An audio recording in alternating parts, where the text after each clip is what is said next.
തമിഴ്നാട് മണ്ടയ്ക്കാടെന്ന് പറയുന്ന സ്ഥലത്തിനടുത്താണ് കുളച്ചൽ. അവിടെ എൻ്റെ അമ്മൂമ്മ സ്ഥിരം ഉണ്ടാക്കുന്ന ഒരു ഇഡ്ഡലി ഉണ്ടായിരുന്നു, കുഴി ഇഡ്ഡലി. എന്താണെന്നറിയോ?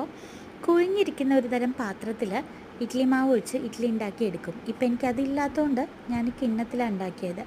അപ്പോൾ അതിൻ്റെ പുറത്ത് ആ കുഴി വരുന്ന പോർഷനിൽ നമ്മൾ എന്താ ചെയ്യുക? തക്കാളി ചട്നി ഒഴിച്ച് കൊടുക്കും. എന്നിട്ട് സൈഡിൽ പൊടിയും കൂട്ടി അങ്ങ് കഴിക്കുക. അപ്പോൾ എന്നും ഇഡ്ഡലി ആയാൽ അയ്യോ ഇഡ്ഡലിയാണോ വേണ്ടമ്മേ എന്ന് പറയുന്ന ആൾക്കാരോട് ഇതുപോലെ ഉണ്ടാക്കി കൊടുത്തു നോക്കൂ. നല്ല രുചിയും അവർ കഴിക്കുകയും ചെയ്യും. അതുപോലെ ഉച്ചയ്ക്ക് എന്നും അവിയലും തോരനും ചമ്മന്തിയും ഒക്കെ ആണെങ്കിൽ മടുപ്പുണ്ടോ? എങ്കിൽ ഇതിനെ ഒരു ഇല വാട്ടി പൊതി കെട്ടി അങ്ങോട്ട് വയ്ക്കുക. കുറച്ച് കഴിഞ്ഞ് എടുത്ത് കഴിക്കുമ്പോൾ എന്താ രുചിയെന്നറിയോ? എൻ്റെ പ്രഗ്നൻസി പീരീഡിൽ ഞാൻ ഏറ്റവും കൂടുതൽ ആഗ്രഹിച്ച ഒന്നായിരുന്നു പൊതിച്ചോറ്. എനിക്കത് കിട്ടുകയും ചെയ്തു കേട്ടോ.